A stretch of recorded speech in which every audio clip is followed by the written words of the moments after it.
नमस्कार दोस्तों, क्या आपको या आपके पिताजी को बार बार पेशाब जाने की दिक्कत होती है या फिर रात में 2-3 बार बाथरूम के लिए नींद टूट जाती है या फिर पेशाब करते समय रुकावट महसूस होती है या पूरा ब्लैडर खाली नहीं लगता? अगर हाँ, तो इसे सिर्फ बुढ़ापा या सामान्य बात मानकर नज़रअंदाज मत कीजिए, क्योंकि हो सकता है कि ये कोई बड़ी बीमारी ना हो, लेकिन एक ऐसी स्थिति जरूर हो सकती है जो धीरे धीरे जिंदगी को परेशान कर देती है, जिसे कहते हैं बेनाइन प्रोस्टेटिक हाइपरप्लाजिया, यानी गैर कैंसर जन्य प्रोस्टेट ग्रंथि की वृद्धि। ये कोई डराने वाली बात नहीं है, ना ही ये कैंसर है, लेकिन समय रहते इसे समझना और संभालना जरूरी है। तो आइए आज हम इस वीडियो में साधारण भाषा में समझते हैं कि बीपीएच क्या होता है, क्यों होता है और इससे कैसे निपटा जाए। दोस्तों, अब सबसे पहले ये समझते हैं कि बेनाइन प्रोस्टेटिक हाइपरप्लाजिया यानी कि बीपीएच असल में होता क्या है। दोस्तों, पुरुषों के शरीर में एक छोटी सी ग्रंथि होती है जिसे कहते हैं प्रोस्टेट। ये ग्रंथि सिर्फ पुरुषों में होती है और ये मूत्राशय यानी कि ब्लैडर के ठीक नीचे होती है।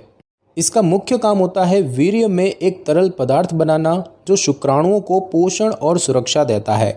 अब जैसे जैसे पुरुषों की उम्र बढ़ती है वैसे वैसे ये प्रोस्टेट ग्रंथि भी धीरे धीरे बड़ी होने लगती है। अगर ये वृद्धि सामान्य सीमा से ज़्यादा हो जाए और मूत्र नली यानी कि यूरेथ्रा को दबाने लगे तो इस स्थिति को ही मेडिकली कहा जाता है बेनाइन प्रोस्टेटिक हाइपरप्लाजिया या गैर कैंसर जन्य प्रोस्टेट वृद्धि। यहाँ बेनाइन का मतलब है कि ये कोई कैंसर नहीं है और हाइपरप्लाजिया का मतलब होता है किसी टिश्यू या सेल का ज़रूरत से ज़्यादा बढ़ना। इसका सबसे बड़ा असर पड़ता है पेशाब पर, क्योंकि प्रोस्टेट मूत्र नली के चारों तरफ होता है और जब वो बढ़ता है तो पेशाब की नली को दबा देता है और इसी वजह से बार बार पेशाब जाने, धीमे फ्लो और रुक रुक कर पेशाब जैसी दिक्कतें शुरू होती है। तो याद रखिए, बीपीएच कोई जानलेवा बीमारी नहीं है, लेकिन ये आपके रोज़मर्रा की ज़िंदगी को बहुत असहज बना सकती है। समझदारी इसी में है कि इसे समय रहते पहचाना और संभाला जाए। दोस्तों, अब सवाल ये है कि बेनाइन प्रोस्टेटिक हाइपरप्लाजिया यानी कि बीपीएच होता किसे है? क्या यह किसी खास लोगों के समूह को होता है या फिर सभी पुरुषों को इसके लिए तैयार रहना चाहिए? तो सीधा जवाब है, ये एक एज रिलेटेड कंडीशन है, यानी जैसे जैसे उम्र बढ़ती है बीपीएच होने की संभावना भी बढ़ती जाती है।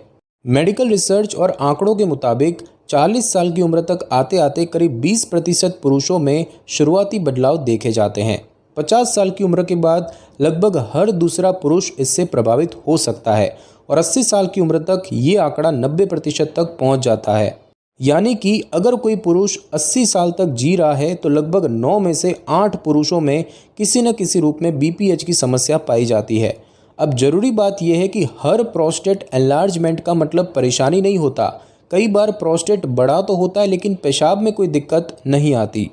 लेकिन अगर लक्षण दिखने लगे जैसे कि बार बार पेशाब आना, रात में उठना या फ्लो धीमा होना, तो ये संकेत है कि अब मेडिकल सलाह लेनी चाहिए। इसके अलावा कुछ और रिस्क फैक्टर्स भी हैं, जैसे कि जेनेटिक्स। अगर आपके पिताजी या चाचा को बीपीएच हुआ है तो आपकी संभावना थोड़ी ज़्यादा हो सकती है। दूसरा फैक्टर है लाइफस्टाइल फैक्टर, जैसे कि मोटापा, शारीरिक निष्क्रियता और गलत खानपान।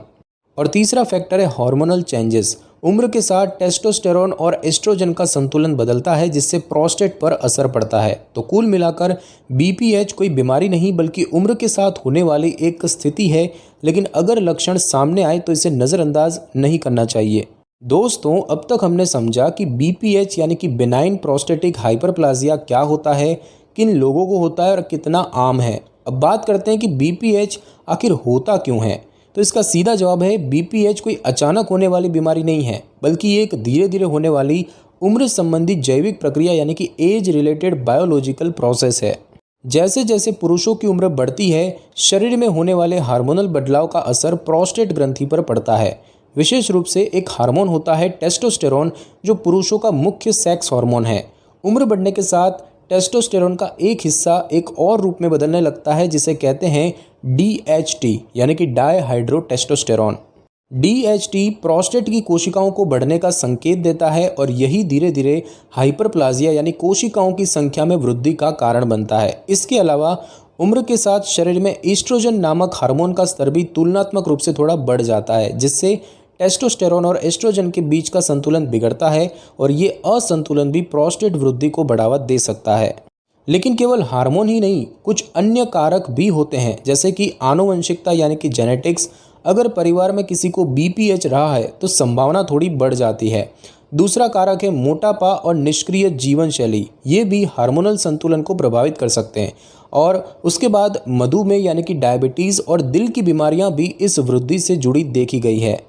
और एक जरूरी बात ध्यान रखें, BPH का सेक्सुअल एक्टिविटी या हस्त मैथुन से कोई सीधा संबंध नहीं है।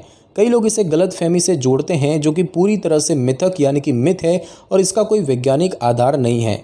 तो निष्कर्ष यही है कि BPH एक उम्र के साथ होने वाली सामान्य जैविक स्थिति है, जिसका मुख्य कारण है हार्मोनल परिवर्तन, और ये सभी पुरुषों में किसी न किसी उम्र में कुछ हद तक हो सकती है। दोस्तों, अब बात करते हैं उस हिस्से की जो मरीज को सबसे ज़्यादा परेशान करता है, और वो है BPH के लक्षण। प्रोस्टेट ग्रंथि जब सामान्य से बड़ी हो जाती है तो ये मूत्र नली यानी कि यूरिनरी पैसेज को धीरे धीरे दबाने लगती है, और यहीं से पेशाब से जुड़ी परेशानियां शुरू होती है। तो चलिए एक एक करते समझते हैं इसके मुख्य लक्षण। सबसे पहला लक्षण है बार बार पेशाब आना यानी फ्रीक्वेंट यूरिनेशन। दिन हो या रात पेशाब की इच्छा बार बार महसूस होती है, चाहे ब्लैडर पूरा भरा हुआ न भी हो। दूसरा लक्षण है रात में बार बार उठना यानी कि नॉक्चूरिया। नींद टूट जाती है क्योंकि ब्लैडर बार बार पेशाब के लिए सिग्नल भेजता है। कई पुरुषों को रात में 2-3 बार उठना पड़ता है, जिससे नींद पूरी नहीं हो पाती और थकावट बनी रहती है। तीसरा लक्षण है पेशाब की धार कमज़ोर हो जाना यानी कि वीक स्ट्रीम। प्रोस्टेट के दबाव से पेशाब की धार पतली और धीमी हो जाती है। ऐसा लगता है कि ब्लैडर जोर तो लगा रहा है लेकिन बाहर कुछ निकल ही नहीं रहा। और दोस्तों, चौथा लक्षण है पेशाब करने में रुकावट या देर लगना। पेशाब शुरू होने में टाइम लगता है, मन करता है, लेकिन धार शुरू होने में रुकावट आती है। और दोस्तों, पांचवा लक्षण है पेशाब के बाद भी ब्लैडर अधूरा खाली लगना। मरीज को ऐसा महसूस होता है कि थोड़ा पेशाब अभी भी अंदर बाकी है, जिससे बेचैनी बनी रहती है और बार बार वॉशरूम जाना पड़ता है। और दोस्तों, छठा लक्षण है पेशाब के बीच बीच में रुक जाना यानी कि इंटरमिटेंसी। पेशाब की धार बीच में रुक जाती है और दोबारा शुरू करनी पड़ती है। दोस्तों, ये लक्षण धीरे धीरे शुरू होते हैं और धीरे धीरे बढ़ते हैं। कई बार लोग इन्हें उम्र का असर समझकर अनदेखा कर देते हैं, जबकि ये शुरुआती चेतावनी के संकेत होते हैं। और हाँ, एक जरूरी बात, BPH में दर्द आमतौर पर नहीं होता। अगर पेशाब में जलन या तेज दर्द हो रहा है तो कोई और स्थिति हो सकती है, जैसे यूरिनरी ट्रैक्ट इन्फेक्शन यानी कि UTI या प्रोस्टेटाइटिस, जिसके लिए अलग जांच और इलाज जरूरी होता है। तो अगर आपको या आपके किसी परिजन को ऐसे लक्षण दिखें तो घबराइए नहीं, लेकिन मेडिकल सलाह जरूर लीजिए, क्योंकि समय रहते इलाज आसान और प्रभावी होता है। दोस्तों, अब तक हमने समझा कि BPH क्या होता है, क्यों होता है और उसके लक्षण क्या है। लेकिन अगर किसी को ये लक्षण महसूस हो रहे हों तो अगला जरूरी सवाल आता है कि जांच कैसे होती है, यानी डायग्नोसिस क्या है। तो घबराइए मत। BPH की पहचान के लिए जो जांचें की जाती है वो ज़्यादातर सरल और नॉन इन्वेजिव होती है, यानी बिना किसी बड़ी सर्जरी या दर्द के। तो चलिए एक एक करके समझते हैं। सबसे पहली चीज़ है मेडिकल हिस्ट्री और लक्षणों का विश्लेषण। सबसे पहले डॉक्टर आपसे आपके लक्षणों के बारे में पूछेंगे, जैसे कि पेशाब की फ्रीक्वेंसी, धार की ताकत, रात में उठने की गिनती वगैरह। इसके लिए एक विशेष स्कोरिंग सिस्टम भी होता है जिसे कहते हैं IPSS यानी कि इंटरनेशनल प्रोस्टेट सिम्टम स्कोर। दूसरी चीज़ है दोस्तों डिजिटल रेक्टल एग्जामिनेशन यानी कि DRE। इसमें डॉक्टर दस्ताने पहनकर मल द्वार यानी कि रेक्टम के रास्ते उंगली से प्रोस्टेट की आकार और सतह को महसूस करते हैं। ये टेस्ट सिर्फ 15 से 20 सेकंड का होता है और पूरी तरह से सुरक्षित है। इसका मकसद ये देखना होता है कि प्रोस्टेट सामान्य है या कड़ा, असामान्य या बहुत बड़ा लग रहा है। दोस्तों, ध्यान रखें कि ये टेस्ट जरूरी इसीलिए होता है क्योंकि इसी के ज़रिए प्रोस्टेट कैंसर और BPH के बीच फ़र्क समझने में मदद मिलती है। और दोस्तों, तीसरी चीज़ है PSA टेस्ट यानी कि प्रोस्टेट स्पेसिफिक एंटीजन टेस्ट। ये एक रक्त जांच होती है जिसमें एक खास प्रोटीन PSA का स्तर मापा जाता है। BPH में PSA थोड़ा बढ़ सकता है, लेकिन अगर ये बहुत ज़्यादा बड़ा हो तो ये प्रोस्टेट कैंसर का संकेत भी हो सकता है। इसीलिए PSA टेस्ट अर्ली डिटेक्शन के लिए बेहद उपयोगी है। और दोस्तों, चौथी चीज़ है यूरिन टेस्ट यानी कि रूटीन यूरिन एग्जामिनेशन। इससे ये देखा जाता है कि पेशाब में कोई संक्रमण यानी इन्फेक्शन या खून तो नहीं है, क्योंकि कई बार UTI और BPH के लक्षण मिलते जुलते हो सकते हैं। और दोस्तों, पांचवी चीज़ है अल्ट्रासाउंड, एब्डोमिनल या फिर ट्रांसरेक्टल। इससे प्रोस्टेट का आकार, ब्लैडर में पेशाब का बचा हुआ हिस्सा यानी कि पोस्ट वॉइड रेसिडुअल यूरिन और यूरिनरी ट्रैक्ट का फ्लो चेक किया जाता है। ये पेनलेस और बहुत आसान टेस्ट होता है। और दोस्तों छठा टेस्ट है यूरिन फ्लो टेस्ट यानी कि यूरोफ्लोमेट्री। इसमें मरीज़ को एक खास मशीन में पेशाब करना होता है जिससे पता चलता है कि पेशाब कितनी तेज़ी से और कितनी मात्रा में निकल रहा है। अगर फ्लो बहुत कम है तो ये बीपीएच का संकेत हो सकता है। तो कुल मिलाकर बीपीएच की जांच में न तो कोई दर्दनाक प्रक्रिया होती है और न ही हॉस्पिटलाइजेशन की ज़रूरत पड़ती है। समय पर जांच करवा लेने से बड़ा इलाज टल सकता है, क्योंकि अगर बीपीएच बढ़ जाए और ब्लैडर को नुकसान पहुंचाए तो फिर इलाज की जटिलता बढ़ सकती है। इसीलिए अगर लक्षण दिखे तो झिझके नहीं, सीधे किसी क्वालिफाइड डॉक्टर से मिले और जाँच करवाएँ। दोस्तों अब बात करते हैं सबसे अहम हिस्से की कि अगर बीपीएच हो जाए तो इलाज क्या है। तो सबसे पहले ये जान लीजिए कि बीपीएच एक पूरी तरह मैनेज होने वाली स्थिति है। मतलब अगर समय पर इलाज लिया जाए तो ज़्यादातर लोगों को आराम मिल सकता है बिना सर्जरी के भी। इलाज को हम 3 हिस्सों में समझ सकते हैं। सबसे पहले बात करते हैं जीवन शैली में बदलाव यानी लाइफस्टाइल मॉडिफिकेशन। अगर लक्षण हल्के हैं तो डॉक्टर अक्सर सबसे पहले नॉन ड्रग अप्रोच अपनाने को कहते हैं। इसमें शामिल है रात को सोने से कुछ घंटे पहले पानी कम पीना, चाय, कॉफ़ी और शराब से दूरी बनाना क्योंकि ये ब्लैडर को इरिटेट करते हैं, बार बार पेशाब रोकने की आदत से बचना, वज़न नियंत्रित रखना और दिन में 30 मिनट की हल्की फुल्की फिजिकल एक्टिविटी। ये छोटे छोटे बदलाव कई बार बहुत अच्छे परिणाम देते हैं बिना किसी दवा के। अब दोस्तों बात करते हैं दूसरी चीज़ की, वो है दवाइयों से इलाज यानी मेडिकेशंस। अगर लाइफस्टाइल चेंजेस से लक्षण कम न हो तो डॉक्टर दवाइयाँ लिख सकते हैं। इन दवाओं को हम 2 मुख्य वर्गों में बांट सकते हैं। पहला वर्ग है अल्फा ब्लॉकर्स जैसे कि टेम्सुलोसिन, एल्फ्यूजोसिन। ये दवाएं प्रोस्टेट और ब्लैडर की मांसपेशियों को रिलैक्स करती है, जिससे पेशाब का रास्ता खुलता है और फ्लो बेहतर होता है। असर जल्दी दिखता है 2 से 3 दिन में। और दोस्तों दूसरा वर्ग है 5 अल्फा रिडक्टेज इनहिबिटर्स जैसे कि फिनास्टेराइड, ड्यूटास्टेराइड। ये दवाएं प्रोस्टेट की वृद्धि को धीरे धीरे कम करती है। असर धीरे दिखता है, 3 से 6 महीने लग सकते हैं, पर ये लंबे समय तक इस्तेमाल करने पर प्रोस्टेट का आकार घटा सकती है। कई बार इन दोनों को मिलाकर कॉम्बिनेशन थेरेपी भी दिया जाता है, लेकिन ध्यान रखें इन दवाओं का सेवन डॉक्टर की सलाह और नियमित फॉलोअप के साथ ही करना चाहिए। और अब दोस्तों बात करते हैं तीसरी चीज़ की, वो है सर्जरी यानी कि सर्जिकल ट्रीटमेंट। अगर दवाओं से राहत न मिले या लक्षण बहुत गंभीर हो, जैसे कि बार बार पेशाब रुक जाना, ब्लैडर में पेशाब जमा रहना या किडनी पर असर दिखने लगे तो फिर सर्जरी की सलाह दी जाती है। सबसे सामान्य सर्जरी है TURP यानी कि transurethral resection of the prostate. इसमें प्रोस्टेट का ज़रूरत से ज़्यादा हिस्सा निकाल दिया जाता है और पेशाब का रास्ता खुला कर दिया जाता है। ये सर्जरी बिना पेट काटे पेशाब की नली के रास्ते की जाती है। ये सर्जरी आज भी गोल्ड स्टैंडर्ड मानी जाती है और ज़्यादातर मरीजों को इससे लंबे समय तक आराम मिलता है। इसके अलावा कुछ और मिनिमली इन्वेजिव तरीके भी हैं, जैसे कि laser therapy, prostatic urethral lift यानी कि PUL और वाटर वेपर थेरेपी। लेकिन ये हर जगह उपलब्ध नहीं होते और हर मरीज़ के लिए उपयुक्त भी नहीं होते। तो दोस्तों कुल मिलाकर हर मरीज का इलाज एक जैसा नहीं होता। इलाज इस बात पर निर्भर करता है कि लक्षण कितने गंभीर है, उम्र क्या है, प्रोस्टेट का आकार कितना है और मरीज़ की दूसरी बीमारियां कौन कौन सी है। इसीलिए सबसे ज़रूरी बात यह है खुद से दवा न लें और न ही इलाज में देरी करें। जैसे ही लक्षण महसूस हो एक कुशल यूरोलॉजिस्ट या योग्य डॉक्टर से संपर्क करें। बीपीएच को छुपाना नहीं, संभालना जरूरी है।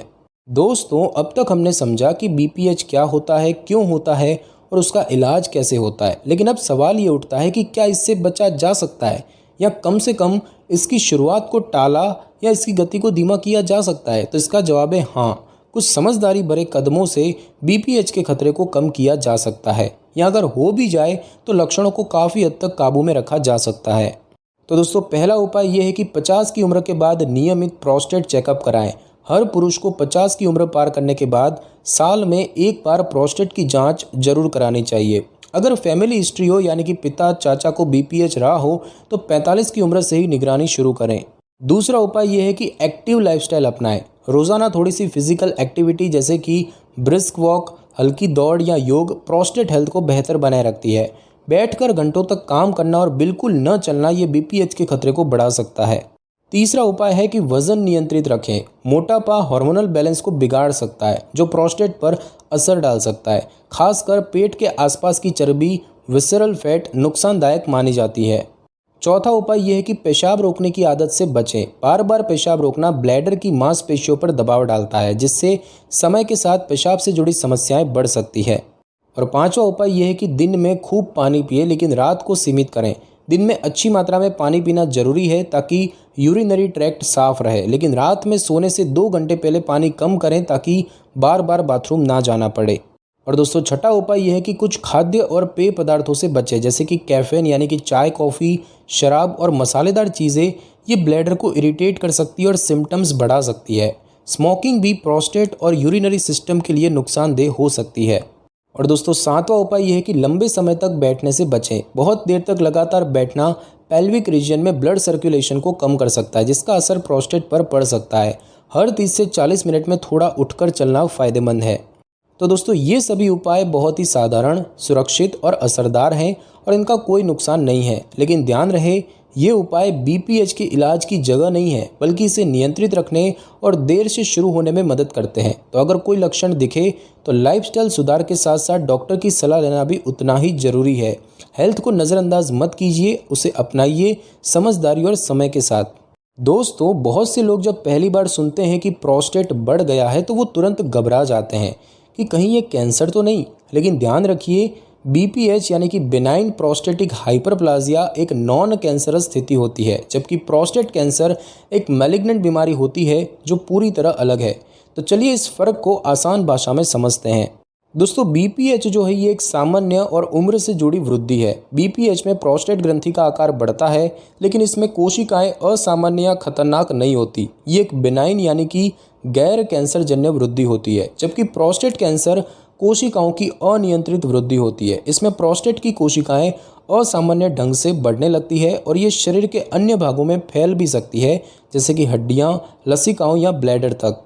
उसके बाद बात करें लक्षणों में समानता और भ्रम की, तो दोनों ही स्थितियों में पेशाब से जुड़ी समस्याएं हो सकती है, जैसे कि बार बार पेशाब आना, फ्लो धीमा होना, रात में उठना। लेकिन फ़र्क ये है कि बीपीएच में ये लक्षण धीरे धीरे बढ़ते हैं, जबकि कैंसर में कई बार कोई लक्षण नहीं होता और जब पता चलता है तब वो पहले ही फैल चुका होता है। उसके बाद दोस्तों बात करें पीएसए टेस्ट की भूमिका की, तो बीपीएच और प्रोस्टेट कैंसर दोनों में पीएसए यानी कि प्रोस्टेट स्पेसिफिक एंटीजन नामक प्रोटीन का लेवल थोड़ा बढ़ सकता है। लेकिन अगर पीएसए बहुत ज़्यादा बड़ा हो या अचानक तेज़ी से बढ़े तो ये कैंसर की ओर इशारा कर सकता है। इसीलिए पीएसए टेस्ट के साथ साथ डॉक्टर डीआरई यानी कि डिजिटल रेक्टल एग्जाम और ज़रूरत पड़ने पर बायोप्सी भी करवाते हैं ताकि सही डायग्नोसिस हो सके। साथ ही साथ दोस्तों इलाज में भी बड़ा अंतर होता है। बीपीएच का इलाज दवाओं या सर्जरी से किया जाता है, जबकि प्रोस्टेट कैंसर के लिए रेडिएशन थेरेपी, कीमोथेरेपी या प्रोस्टेट को हटाने की ज़रूरत पड़ सकती है। तो दोस्तों निष्कर्ष ये है कि बीपीएच और प्रोस्टेट कैंसर दोनों प्रोस्टेट ग्रंथि से जुड़े होते हैं, लेकिन ये दो बिल्कुल अलग स्थितियां हैं। हर प्रोस्टेट बढ़ना कैंसर नहीं होता। अगर समय रहते जांच और निगरानी की जाए तो दोनों ही स्थितियों को सही तरीके से संभाला जा सकता है। डॉक्टर की सलाह, नियमित पीएसए टेस्ट और सतर्कता, यही है आपका सबसे बड़ा बचाव। तो दोस्तों अब आपने जाना कि बिनाइन प्रोस्टेटिक हाइपरप्लाजिया यानी कि बीपीएच क्या होता है, क्यों होता है, किसे हो सकता है और उससे कैसे निपटा जा सकता है। ये कोई जानलेवा बीमारी नहीं है, लेकिन अगर लक्षणों को नज़रअंदाज किया जाए तो ये आपकी रोज़मर्रा की ज़िंदगी को बहुत मुश्किल बना सकती है। बीपीएच को लेकर शर्म या डर जैसी कोई भावना रखना जरूरी नहीं है, बल्कि समझदारी से समय पर जांच और इलाज लेना ही असली समाधान है। अगर आपके पिताजी, चाचा, दादा या कोई भी 50 साल से ऊपर के पुरुष बार बार पेशाब की दिक्कत से जूझ रहे हैं तो ये वीडियो उनके लिए बहुत ज़रूरी है। कृपया इस जानकारी को सिर्फ खुद तक सीमित न रखें, बल्कि अपने परिवार, रिश्तेदारों और दोस्तों तक भी पहुंचाएं। और नीचे कमेंट करके बताइए कि क्या आपके परिवार में किसी को ऐसी समस्या हुई है, या क्या आप चाहते हैं कि हम इस पर और विस्तार से वीडियो बनाएं, जैसे कि टीयूआरपी सर्जरी क्या होती है या इन दवाओं के साइड इफ़ेक्ट्स क्या हो सकते हैं। और हाँ, अगर आपको ये वीडियो जानकारी पूर्ण लगा हो तो लाइक ज़रूर कीजिए, शेयर ज़रूर कीजिए और चैनल को सब्सक्राइब करना मत भूलिए, क्योंकि हम आपके लिए ऐसे ही काम की और सच्ची बातें लाते रहेंगे। स्वास्थ्य की बातों को छुपाइए मत, समझिए, अपनाइए और दूसरों को भी बताइए। फिर मिलते हैं अगली वीडियो में एक और ज़रूरी लेकिन अक्सर अनसुने स्वास्थ्य विषय के साथ। तब तक के लिए ख्याल रखिए, जागरूक रहिए। धन्यवाद।